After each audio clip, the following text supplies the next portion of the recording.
Congratulations, well done. Thanks for talking. Yes, and we'll discuss that New Zealand-Australia semi-final in just a few minutes' time. Getting a little bit leery down below us here, but you can understand that.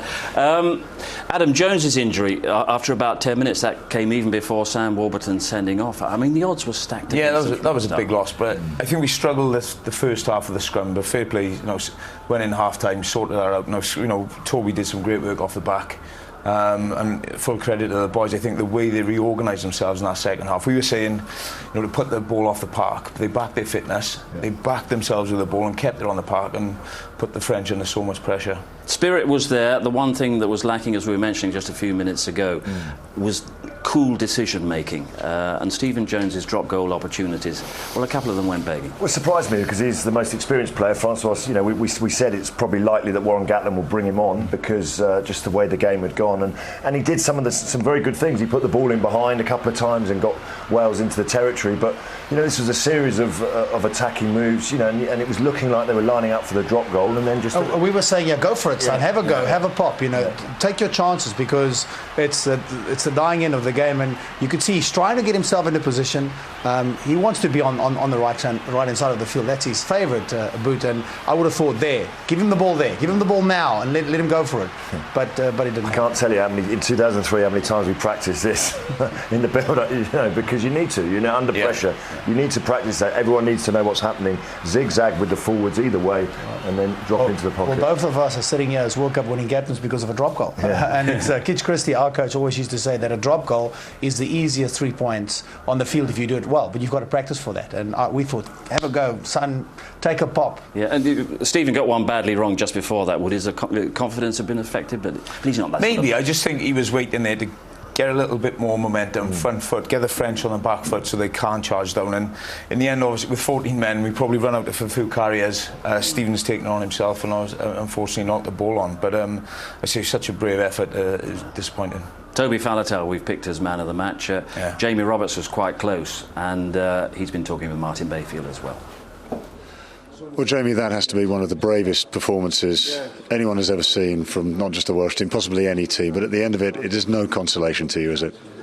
Yeah, to play like we did for 14, with 40 men for 70 minutes, I think we can take a lot of pride in that, and hopefully it's a performance everyone back home is proud of. And but it is heartbreaking. I don't think there's any doubt that everyone's very proud of you. The big talking point was the sending off of Sam Warburton. Have you had a chance to see it? How close were you when it happened? Oh, I saw it.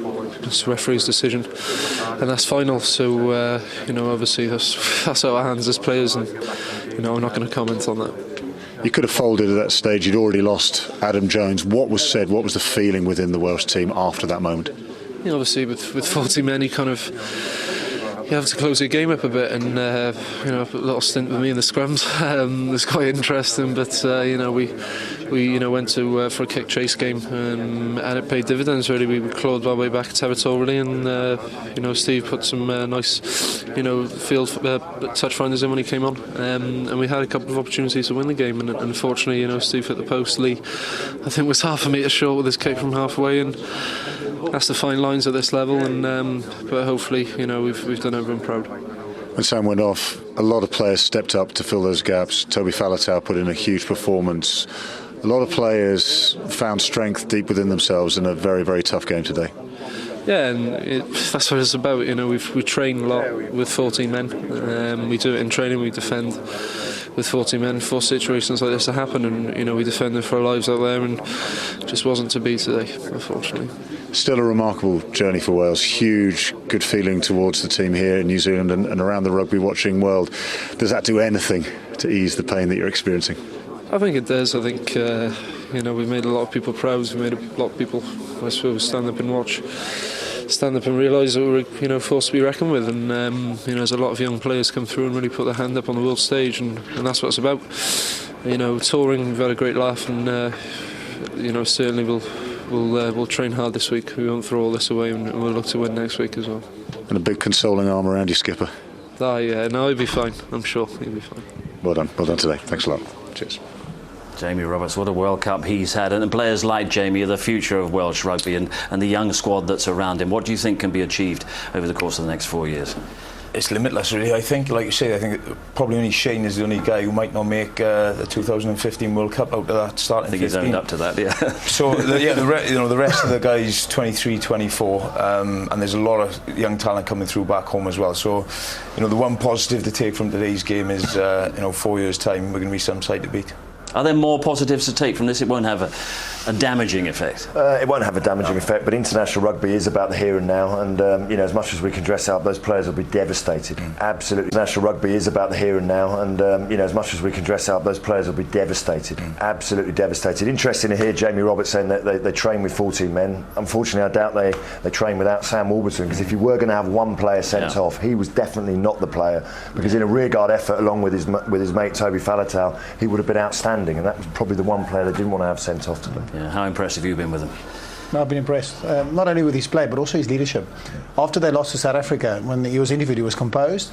He gave the opposition credit, and then he also thought of his people back home, because he had the terrible incident then of the mine workers that were killed in the mining accident, and he mentioned that, and I thought, wow, this guy is thinking bigger than the game. He's thinking about the game, but he's also thinking bigger than the game. So as a leader, my take back was, I would like to see how he's going to grow. Yeah. But I agree with you 100%, Lawrence. It's about the here and it's about the now. We can talk about 4 years till the cows come home. It's about winning today, because you don't know what's going to happen in 4 years. You don't know what pools you're going to get. You don't know what bad luck or refereeing decisions are going to come along. Can't get any bad luck. Yeah. Well, one player who is bowing out of the World Cup, as you suggested a moment ago, and he suggested in our pre-match build-up, Shane Williams, and he's talking now with Martin Bayfield. Well, Shane, you have seen pretty much everything the game of rugby can throw at a man. Have you ever experienced a game like that before? No, I was, certainly. You got to commend the guys for their effort today. It was incredible. Even down to 14 men, we had to work so hard against a very potent French attack inside. No, the answer is no then. I haven't seen a game like that before. The effort by the guys was just incredible. We were knackered going into the change rooms half time, because we were under so much pressure at scrum and everything else. And I think the New Zealand people know how important sevens are in the game of modern game of world rugby. So of course it was tough, but we could have won it in the end. So I'm just gutted for the guys, because the effort was fantastic. What was your feeling, your personal feeling, when you saw Sam being sent off?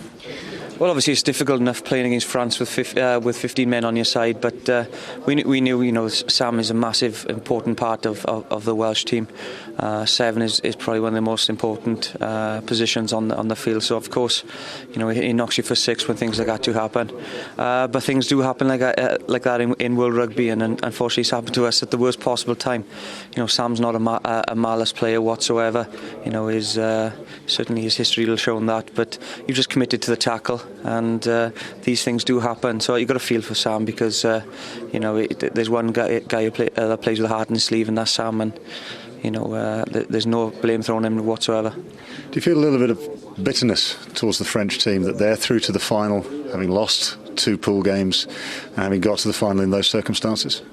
Oh, there's no bitterness at all. The side who played the best today won, and that's the way it goes. We didn't pay any attention to any of the pool matches, results or whatsoever. We knew the France team turning up today would be a good France team, regardless of how they've done previous. And you've got to give them respect in that aspect of it. And a lot's been said about Para playing 10, but I thought he had a great game today. Bossed things. And he's one of those players as well that's got stronger as the tournament's gone on. We wish him all the best in the final. We're absolutely devastated. It's been such a massive push for the guys, not only in the World Cup, but we've worked hard getting into the World Cup, getting through a tough group, and a great performance last week. And obviously it's a bitter pill to swallow. And for you as well, it's increasingly bitter, I would imagine.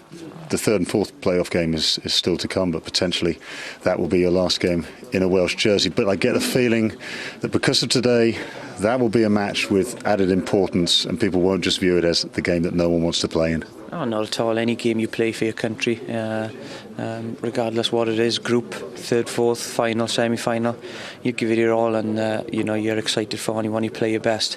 It's no different. 3rd and 4th playoff. We certainly would love to go home with a 3rd place.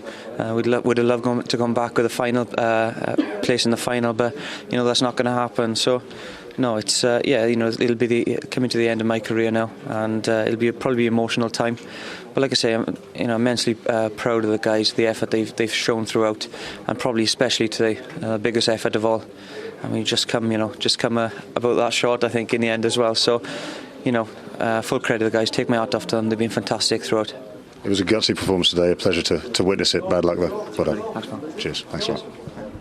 Typically generous words from Shane Williams. What a great servant to Welsh rugby he has been down the years. But France are through to the World Cup final somehow.